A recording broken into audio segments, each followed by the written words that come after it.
temps.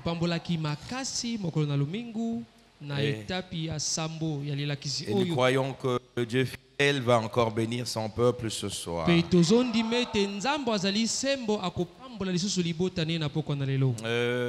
Je vous prie de vous asseoir. Nous avons pensé revenir sur un aspect que nous avions évoqué la semaine dernière.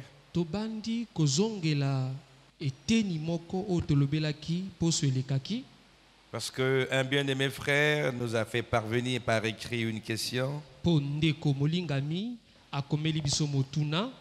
Et j'ai jugé mieux de répondre à l'église pour que tout le monde comprenne.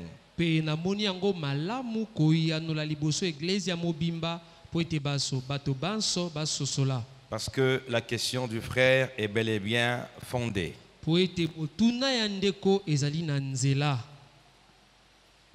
La question est relative au ministère de la femme.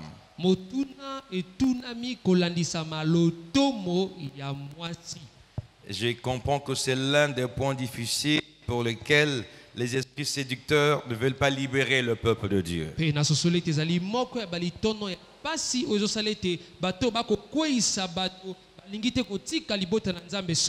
Mais les élus de Dieu donnent toujours raison à la parole de Dieu.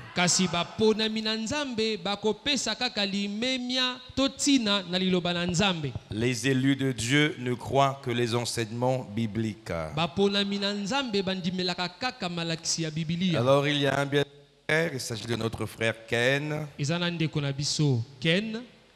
qui a eu une conversation avec des frères d'une église dénominationnelle quelque part au sujet du ministère de la femme. Et ces frères-là, d'après eux, lui ont prouvé que la femme peut bel et bien prêcher.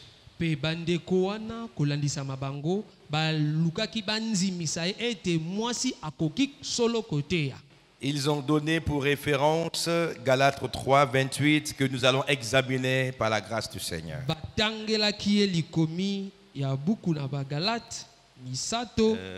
J'aimerais qu'on affiche Galates chapitre 3 verset 28. Nous voudrions vous donner toutes les armes scripturaires nécessaires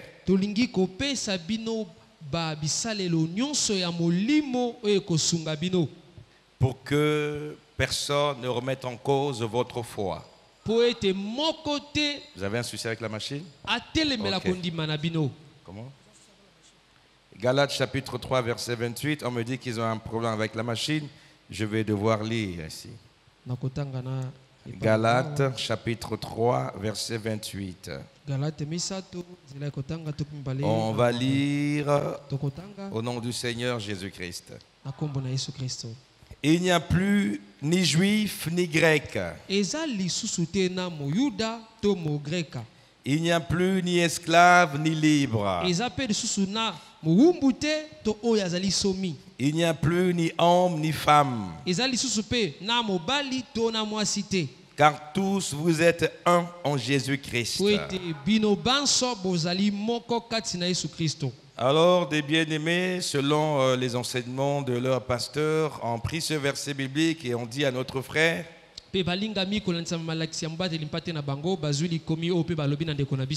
tu vois ici, selon l'écriture, il n'y a plus ni femme ni homme devant Dieu. Ainsi, d'après eux, quand une femme prêche, ce n'est pas une femme qui prêche, c'est Dieu qui prêche au travers de la femme.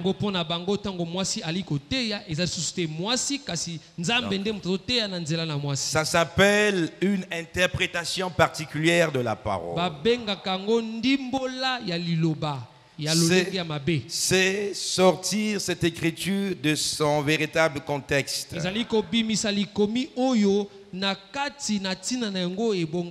Alors j'aimerais vous montrer par les saintes écritures, de la Genèse à l'Apocalypse, Quelle est la place de la femme dans le corps de Christ?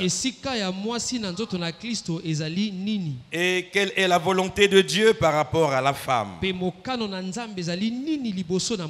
nous assistons aux mauvaises interprétations de la parole, ça et là.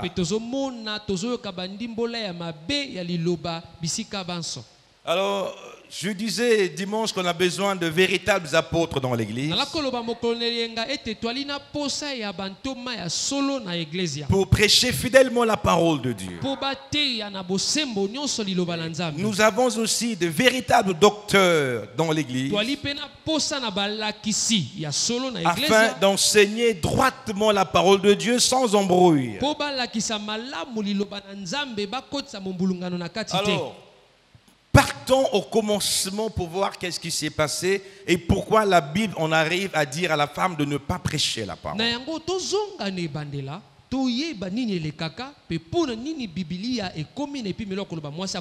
Nous devons savoir qu'au commencement, Dieu créa l'homme et la femme. Et Dieu les créa égaux. Au commencement, l'homme n'était pas supérieur à la femme. Au commencement, l'homme n'était pas le chef de la femme. Ils étaient tous égaux et Dieu leur avait donné ensemble la tâche de multiplier la terre, de la sujetir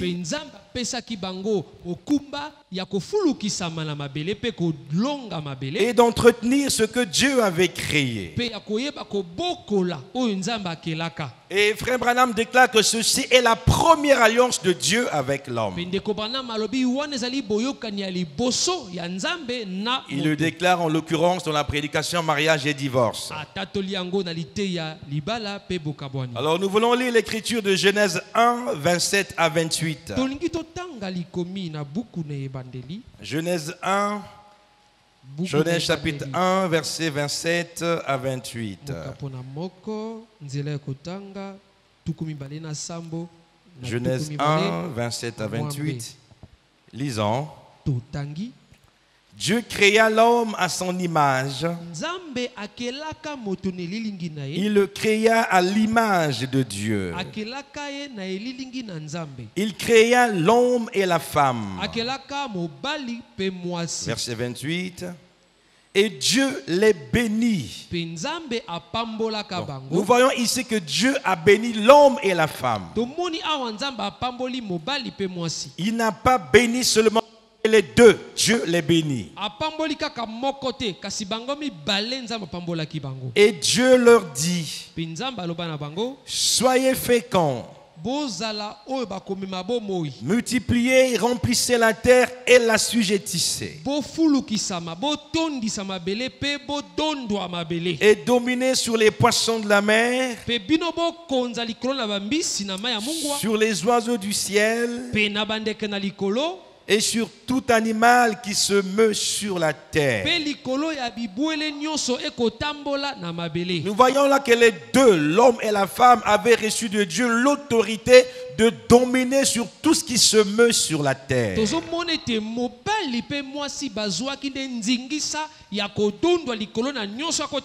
Et aussi longtemps qu'ils étaient fidèles à la parole de Dieu, les choses étaient ainsi. Mais à partir du moment où la femme a écouté la prédication séductrice du diable et qu'elle emmenait son mari Adam à faire comme elle, alors les choses changèrent. On parle de la chute. Et au moment de la chute, il y a eu une discontinuité dans la création.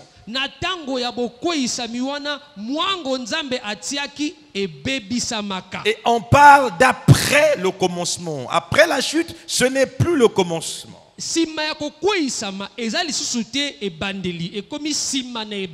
tout ce qui se fait après le commencement, c'est la conséquence du péché de l'homme.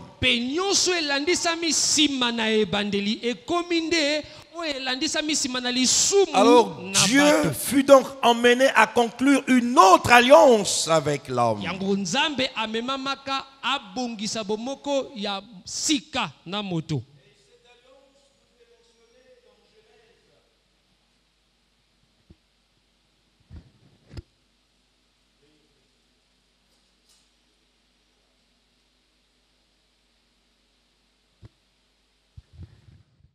3 verset 16. Genèse chapitre 3 verset 16 que nous allons lire. Genèse chapitre 3 verset 16. Il dit à la femme, c'est Dieu qui dit à la femme, j'augmenterai la souffrance de tes grossesses. Tu enfanteras avec douleur et tes désirs se porteront vers ton mari. Mais il dominera sur toi. Remarquez que dans la première alliance, les deux dominaient sur la terre. Dans la première alliance, les deux dominaient sur la création. Maintenant, dans la seconde alliance, puisque c'est par la femme que la transgression est venue, alors, selon Dieu, la femme ne fut plus trouvée digne d'être au même pied d'égalité avec l'homme.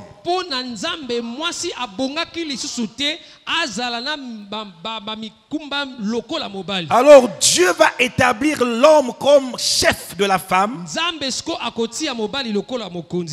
afin que la femme soit conduite par l'homme. C'est la deuxième alliance. Et l'une des conséquences de cette deuxième alliance, venue par le péché de la femme, le péché de la race humaine, et Frère Branham le déclare dans la prédication mariage et divorce. Il dit l'une de ces conséquences, c'est la polygamie qui s'est installée partout.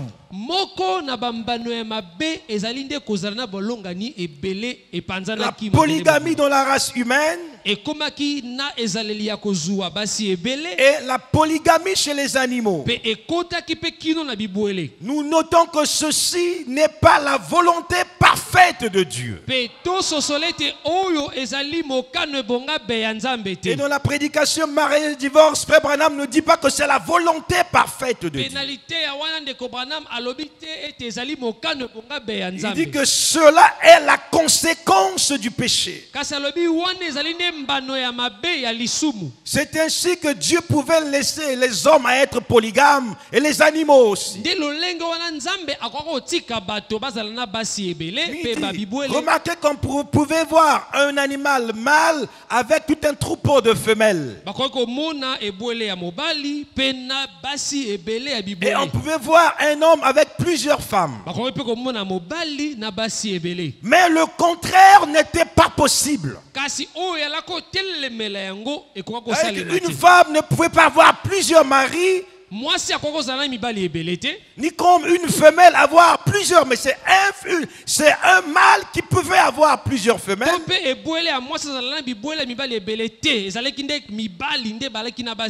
Et ainsi de suite. Je ne veux pas beaucoup m'étaler sur ça, de peur que je passe beaucoup de temps. Mais au moment où Dieu prononçait la seconde alliance, selon laquelle il établissait l'homme comme chef de la femme, Dieu annonça aussi l'œuvre du salut.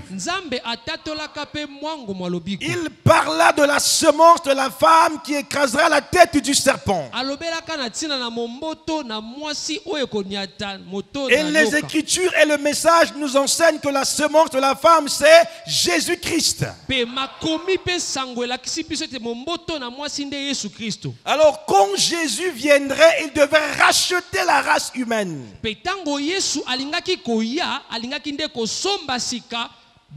Et la race humaine est constituée des hommes et des femmes. Et quand l'œuvre de la croix aura été accomplie, selon l'ordre du salut, l'homme et la femme deviendraient de nouveau égaux. Je dis selon l'ordre du salut. Je pèse bien, mais selon l'ordre du salut, dans le plan du salut. À partir de l'œuvre de la croix, l'homme et la femme devenaient un. Et l'homme et la femme devenaient de nouveau égaux devant Dieu. De sorte que la femme a le droit du même salut que l'homme. Et c'est cette vérité que l'apôtre Paul explique dans Galates chapitre 3.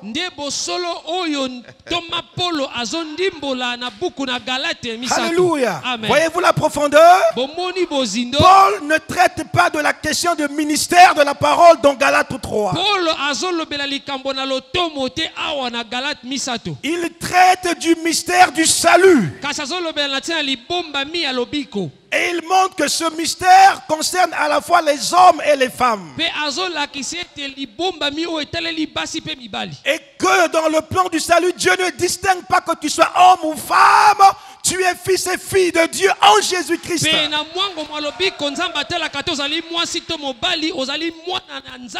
Alors nous pouvons lire cela dans Galates 3, 26 à 28. Quand quelqu'un vous cite un passage biblique, ne vous arrêtez pas là. Allez plus loin. On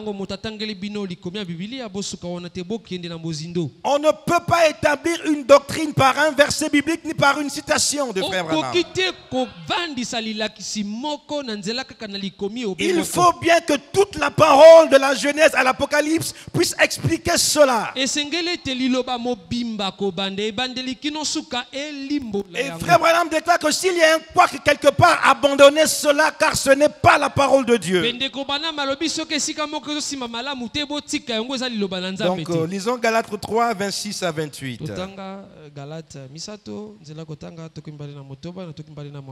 Êtes-vous en train de comprendre la démarche? Galates 3, 26, 28. Amen. On va lire au nom du Seigneur. Lisez, suivez attentivement. Ici, l'apôtre Paul n'écrit pas aux Juifs. Il écrit aux chrétiens de l'église de Galate qui ne sont pas juifs. Qui sont un peuple des gentils, donc qui sont des païens. Alors voici ce que, poussé par le Saint-Esprit, l'apôtre Paul leur dit concernant le salut. Car vous êtes tous fils de Dieu par la foi en Jésus-Christ.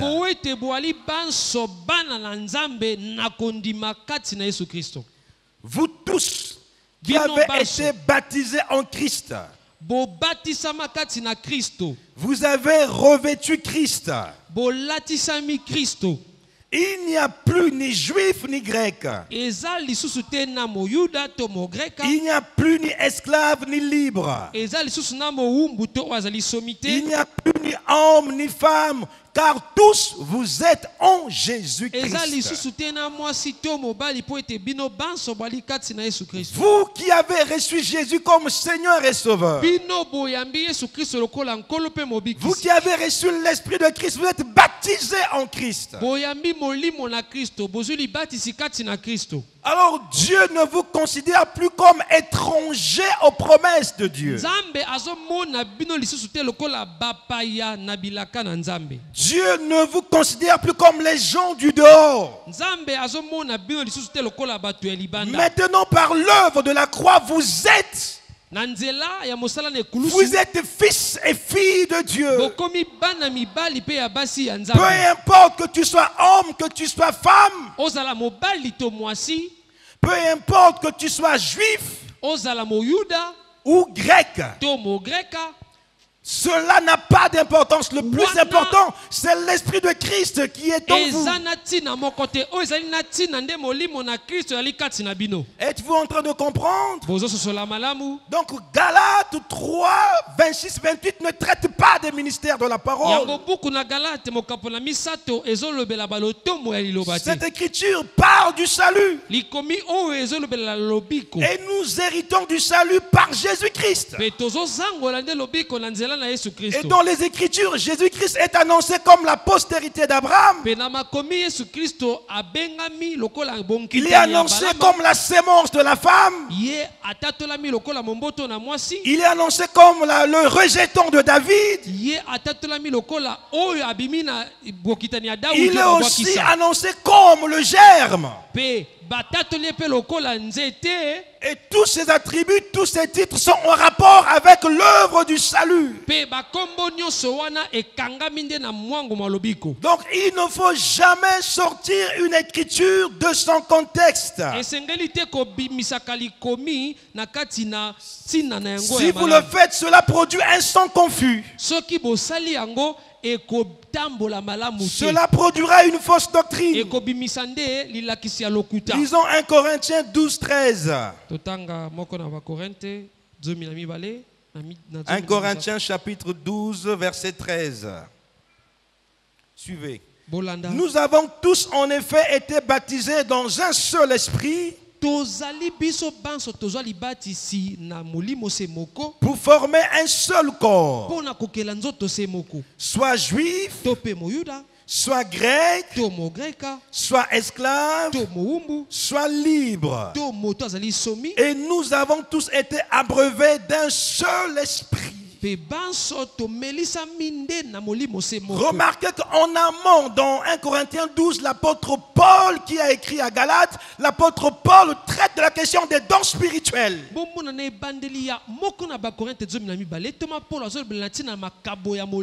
Et l'église du Dieu véritable fait aussi une distinction entre les dons spirituels et les dons du ministère. Alors, Paul montre que et les juifs, et les grecs, et les femmes, et les hommes ont reçu le même Saint-Esprit.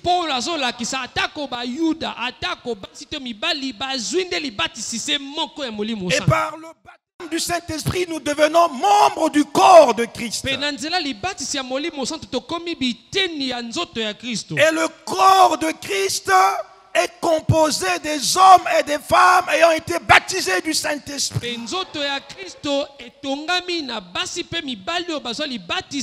Donc à partir du moment où Dieu vous a sauvé, il vous donne le Saint-Esprit. Vous n'êtes plus ni juif, ni grec, ni homme, ni femme. Mais vous êtes sauvés en Jésus-Christ. Et vous faites partie de l'assemblée des saints. Amen. Amen. Maintenant, je vais faire appel un peu à votre réflexion. Si nous prenons le raisonnement de ceux qui interprètent mal Galates 3, 28, qui disent il n'y a plus ni homme, ni femme, ni juif, ni grec. Et donc pour eux, par rapport à ça, la femme peut prêcher. Et quand elle prêche, ce n'est pas la femme qui prêche, c'est Dieu qui prêche en elle. Est-ce qu'on peut appliquer cette écriture à Ephésiens 5, 22, 24? On va lire, vous allez voir que ça ne marche pas. Ephésiens chapitre 5, versets 22 à 24. Ephésiens 5, 22 à 24. Suivez. Femmes, soyez soumises à vos maris comme au Seigneur. Pourtant, nous avons compris que dans le plan du salut, il n'y a plus de distinction entre hommes et femmes. Et étant sauvés, nous sommes égaux devant Dieu. Mais le même Dieu dans le domaine du mariage établit une distinction entre l'homme et la femme. Dans le plan du salut, l'homme et la femme sont égaux. Ils reçoivent le même Seigneur. Ils reçoivent le même esprit. Ils peuvent faire les mêmes expériences spirituelles. Mais dans le domaine du mariage, l'homme et la femme ne sont pas égaux. Et Dieu demande à la femme d'être soumise à son mari. On ne peut se soumettre qu'à son supérieur. Continuons la lecture. Verset 23. Car le mari est le chef de la femme, comme Christ est le chef de l'Église, qui est son corps et dont il est le sauveur. Or, de même que l'Église est soumise à Christ, les femmes aussi doivent l'être à leur mari en toutes choses. Amusez-vous à dire encore, il n'y a plus ni femme ni homme. En menant ça dans le mariage, donc, si on va de cette manière, on va appuyer le mariage des homosexuels. Il n'y a plus de distinction ni homme ni femme. Donc les hommes et les femmes peuvent se marier. Les hommes et les hommes peuvent se marier. Les femmes et les femmes peuvent se marier. Alors que dans l'épître aux Romains, l'apôtre Paul condamne ça et il appelle cela de l'abomination.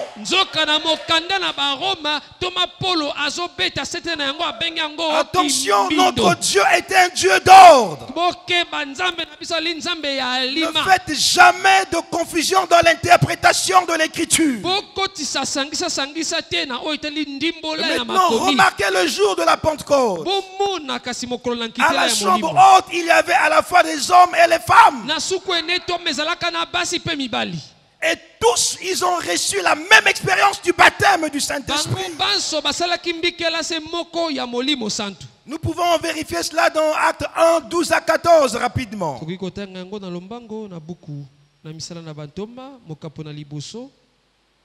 Actes 1, 12 à 14. Lisons. Alors ils retournèrent à Jérusalem, de la montagne appelée des Oliviers, qui est près de Jérusalem, à la distance d'un chemin de sabbat. Quand ils furent arrivés, ils montèrent dans la chambre haute, où ils se tenaient d'ordinaire. C'était Pierre, Jean, Jacques, André, Philippe, Thomas, Barthélemy, Matthieu, Jacques fils d'Alphée, Simon le Zélote et Jude fils de Jacques. Tous d'un commun accord persévéraient dans la prière avec les femmes et Marie, mère de Jésus, et avec les frères de Jésus. Donc nous voyons là qu'au jour de la Pentecôte, ils étaient tous au même endroit. Et les hommes et les femmes attendaient l'accomplissement de la promesse du Père. Le baptême du Saint-Esprit. Et quand le baptême du Saint-Esprit est arrivé, il n'a opéré aucune distinction entre les hommes et les femmes. Si les hommes ont parlé en langue, les femmes aussi ont parlé en langue. Et ainsi de suite. Mais cependant, souvenez-vous que là, il y a 11 apôtres.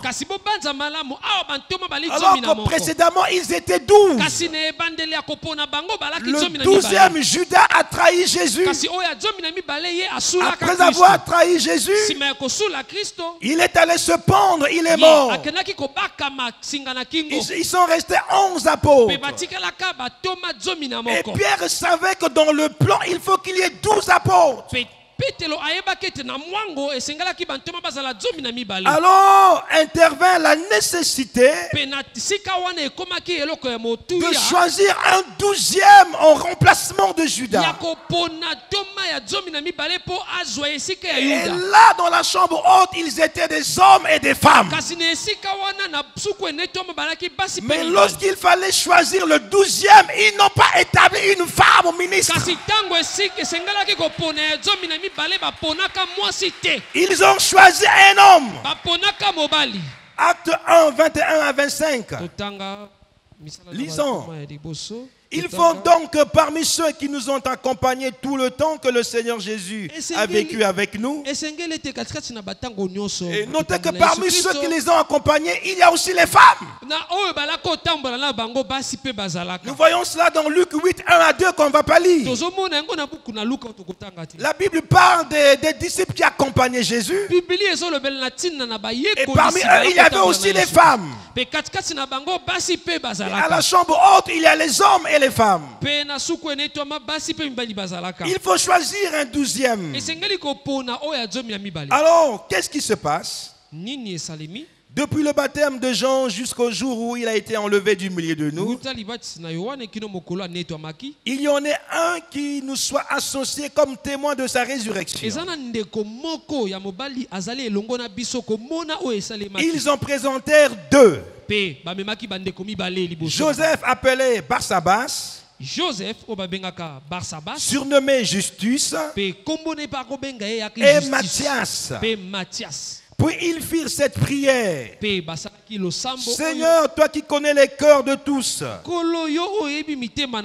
désigne lequel de ces 2 tu as choisi, afin qu'il ait part à ce ministère et à cet apostolat que Judas a abandonné pour aller à son lieu. Voyez, ici, il est clairement ressorti qu'il s'agit du ministère de la parole. Alors les apôtres font quoi? Ils choisissent 2 frères, pas des sœurs à l'intérieur. Pourquoi? Parce qu'ils connaissaient la pensée de Dieu. Parce qu'ils savaient que Dieu n'établit pas de femmes au ministère.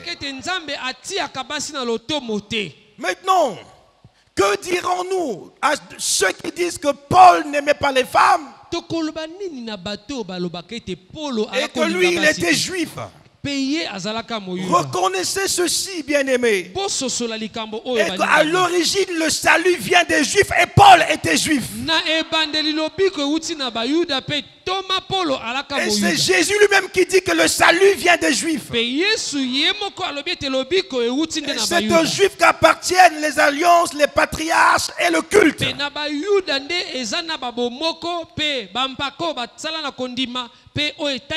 Jésus le déclare dans Jean 4, 22, on va lire.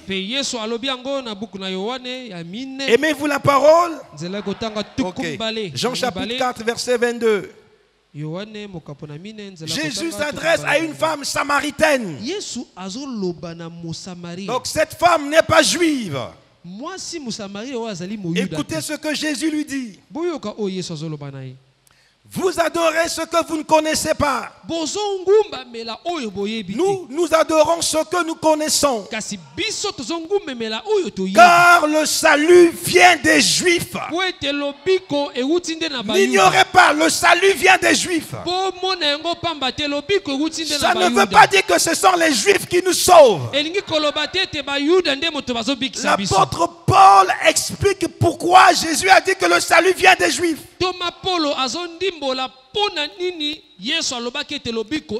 Romains 9, 1 à 8.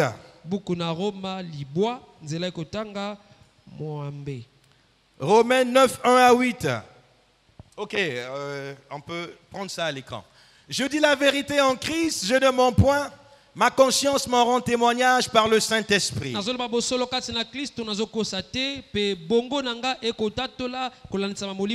J'éprouve une grande tristesse et j'ai dans le cœur un chagrin continuel.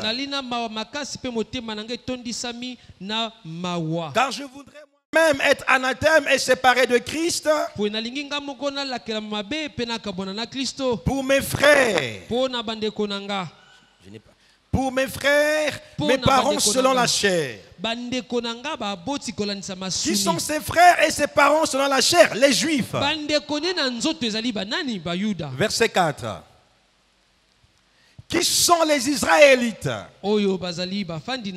qui appartiennent l'adoption et la gloire et les alliances et la loi et le culte et les promesses et les patriarches, et de qui est issu selon la chair le Christ, qui est au-dessus de toutes choses, Dieu béni éternellement. Pour des raisons de temps, on peut s'arrêter simplement là. L'apôtre Paul explique que tous les patriarches, Abraham, Jacob, Joseph, Isaac, tous dans la chair, c'était des Juifs. Et l'adoration a commencé avec les Juifs. Et tous les prophètes de l'Ancien Testament, c'était des Juifs. Et même dans la chair, Dieu, Jésus était juif dans la chair. Amen. Amen. Donc c'est à eux que Dieu a révélé le plan du salut. Ainsi nous devons écouter ce que Dieu a dit par eux. Parce que quelque part quand l'apôtre Paul parle à l'église de Corinthe, il dit: est-ce de chez vous que la parole est sortie? La parole n'est pas sortie de chez vous. Elle est sortie de Jérusalem. Et vous devez écouter les hommes que Dieu a utilisés depuis Jérusalem. La parole n'est pas sortie de la RDC. La parole n'est pas sortie du Congo-Brazzaville. Donc nous ne devons pas avoir des enseignements propres à nous. Sous prétexte que Paul était juif. Sous prétexte que Paul n'aimait pas les femmes. La parole est sortie de chez eux. Et la Bible déclare que c'est poussé par le Saint-Esprit que les hommes ont parlé de la part de Dieu. Mais seulement toutes les promesses rédemptrices que Dieu a faites à Abraham ont eu leur accomplissement chez nous les païens par Jésus-Christ. Alors par Jésus-Christ nous devenons héritiers de Dieu. Par Jésus-Christ nous héritons du salut. Et le juif et le grec qui autrefois étaient privés du salut, quand ils reçoivent Jésus, ils sont inclus dans le plan du salut. Galates chapitre 3 versets 14 et 17. Ok, merci. Afin que la bénédiction d'Abraham eût pour les païens son accomplissement en Jésus-Christ. Et que nous ressuscitions par la foi l'Esprit qui avait été promis. Prenons le verset 17. Voici ce que j'entends. Partons du verset 16 à 17. Or les promesses ont été faites à Abraham et à sa postérité. Il n'est pas dit et aux postérités comme s'il s'agissait de plusieurs. Mais on entend qu'il s'agit d'une seule. Et à ta postérité, c'est-à-dire à Christ. Voici ce que j'entends. Une disposition que Dieu a confirmée antérieurement ne peut pas être annulée. Et si la promesse rendue vaine, par la loi survenue 430 ans plus tard. L'apôtre Paul montre que cette promesse qui a été faite à Abraham, elle s'accomplit en nous les païens en Jésus-Christ. Et c'est en Jésus-Christ qu'il n'y a plus ni juif, ni grec, ni homme, ni femme.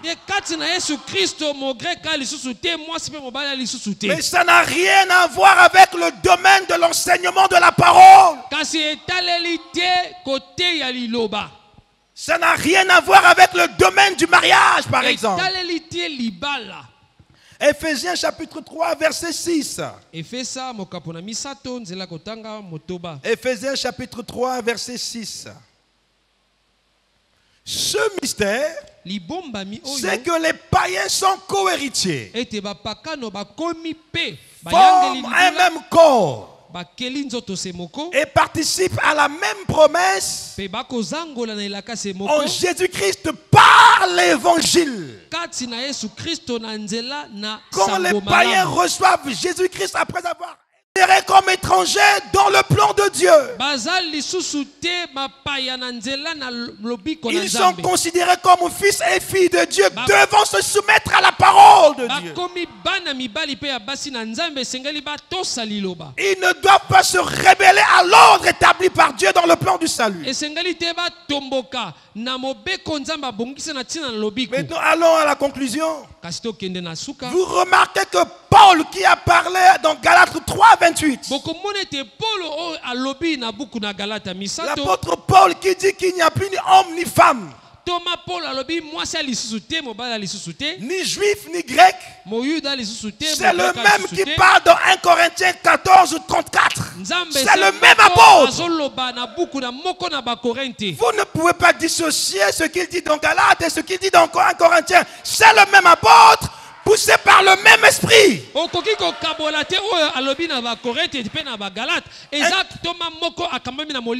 1 Corinthiens 14 34. Que les femmes se taisent dans les assemblées, car il ne leur est pas permis d'y parler, mais qu'elles soient soumises selon que le dit aussi la loi. Et plus bas dans le même passage, l'apôtre Paul va jusqu'à dire: et si quelqu'un se croit comme prophète ou comme étant inspiré, qu'ils comprennent que ce que je vous dis est un commandement du Seigneur. Donc c'est ainsi dit le Seigneur.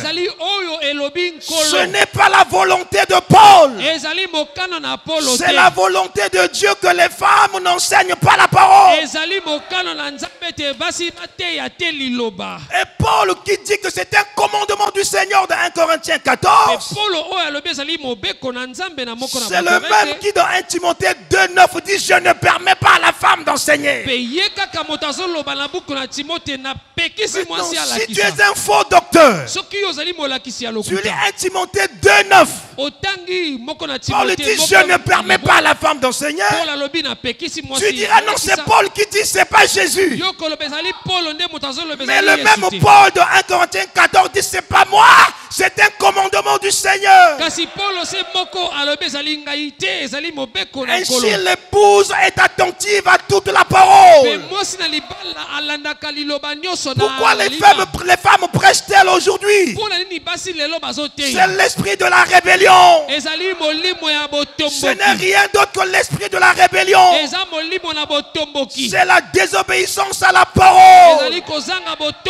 Gloire à Dieu qui nous a envoyé un prophète en ce temps de la fin, par lequel il nous a ramenés à la foi des apôtres, pour que nous croyions comme les apôtres, pour que nous prions comme les apôtres, pour que nous marchions comme les apôtres. Celui qui fait prêcher les femmes rejette l'autorité des apôtres. L'apôtre Paul, sous l'autorité du Saint-Esprit, a dit: si quelqu'un Même un ange céleste vous prêche un autre message que ce que nous prêchons, qu'il soit maudit. Donc le pasteur qui établit les femmes au ministère est maudit. Les femmes qui prêchent la parole sont maudites. Et toi qui es béni de l'Éternel, tu vas aller écouter une femme qui est maudite. On ne peut pas trouver la bénédiction dans ce qui est maudit. Ce qui est maudit communique la malédiction. La terre passera, mais la parole de Dieu ne passera pas. Nous avons vu la chose depuis la Genèse, depuis le commencement. Je veux conclure par l'Apocalypse. Lisons Apocalypse chapitre 2. Comme ça règle la question. Notre Dieu est l'alpha et l'oméga. Apocalypse chapitre 2. Verset 20 à 25, lisons attentivement. Apocalypse chapitre 2, verset 20 à 25. Dieu parle à l'église de Thyatire, si j'ai bonne mémoire. Écoutez ce qu'il dit. Mais ce que j'ai contre toi, c'est que tu laisses la femme Jézabel, qui se dit prophétesse, enseigner et séduire mes serviteurs pour qu'ils se livrent à l'impudicité et qu'ils mangent des viandes sacrifiées aux idoles. Cette église avait des bonnes choses, mais Dieu a regardé la chose la plus mauvaise qu'ils faisaient. C'est qu'ils ont donné le ministère à la femme. Et le ministère de la femme conduit l'église à se livrer à l'impudicité. Il ne s'agit pas de l'impudicité physique. Il s'agit de l'infidélité à la parole. La femme qui prêche vous emmène à être fidèle comme elle. Et la Bible déclare que les infidèles n'hériteront pas le ciel. Elle peut avoir des dons spirituels, c'est en or. Mais si elle dit qu'elle a un ministère, c'est une séduite. Elle n'a pas compris sa place. Écoutez ce que dit Dieu. Je lui ai donné du temps afin qu'elle se repentisse. Et elle ne veut pas se repentir de son impudicité. Dieu parle, elle parle, les femmes veulent toujours prêcher. Dieu parle, il parle. Les pasteurs établissent leurs femmes devenir pasteurs. Ça ne vient pas du ciel, ça ne vient pas de la Bible. C'est l'âge de la Odyssée, l'infidélité à la parole. Voici, je vais la jeter sur un lit et envoyer une grande tribulation à ceux qui commettent adultère avec elle, à moins qu'ils ne se répandent de leurs œuvres. Ceux qui commettent adultère avec la femme, le ministère de la femme. Même si elle enseigne bien, Dieu est meilleur. C'est du désordre, de l'infidélité devant le Seigneur. Dieu ne l'a pas établi. D'ailleurs, elle prêche en pantalon serré. C'est de la rébellion devant la parole. Ma soeur dans le Seigneur, régis-toi d'avoir reçu le message.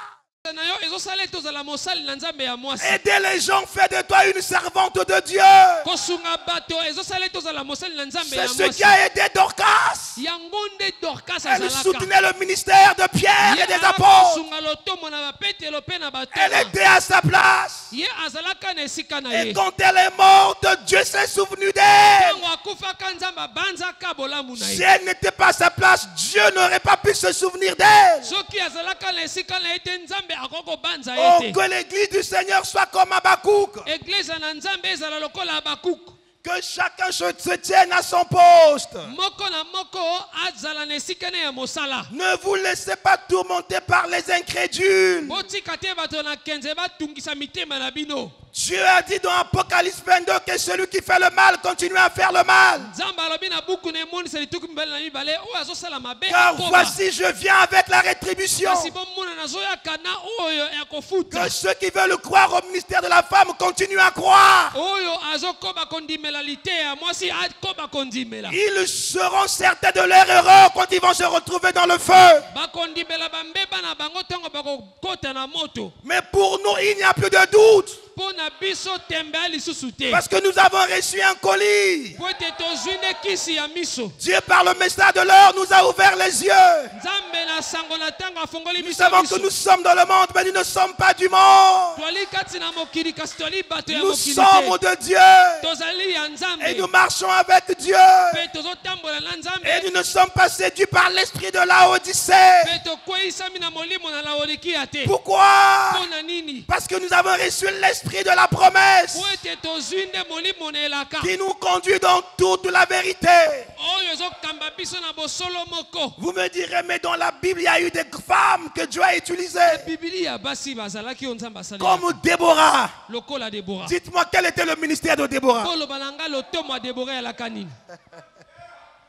Dieu pouvait utiliser des femmes comme leaders politiques d'Israël.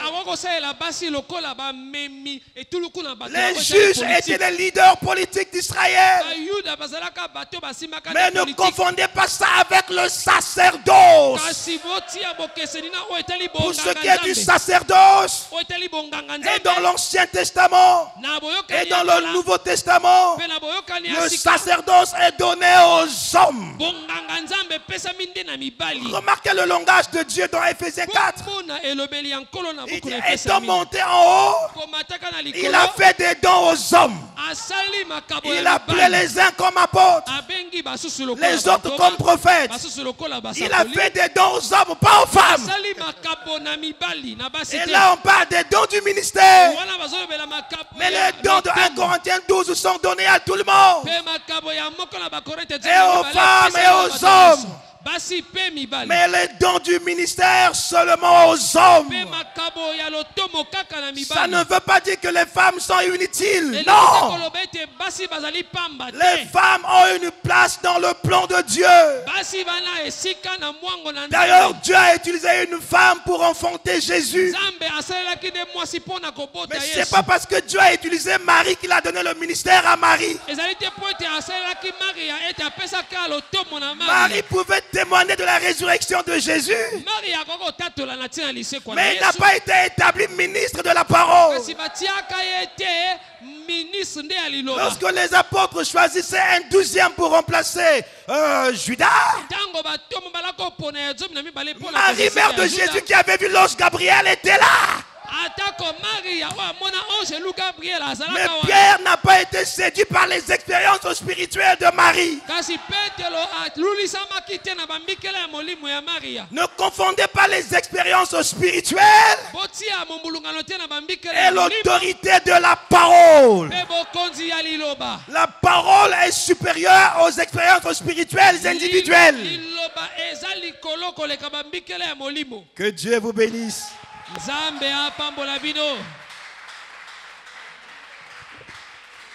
Est-ce que vous avez été édifié?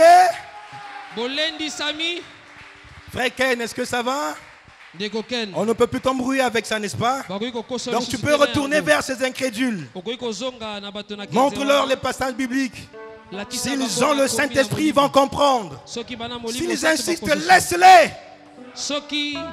Est-ce qu'on peut acclamer le Seigneur? Alléluia.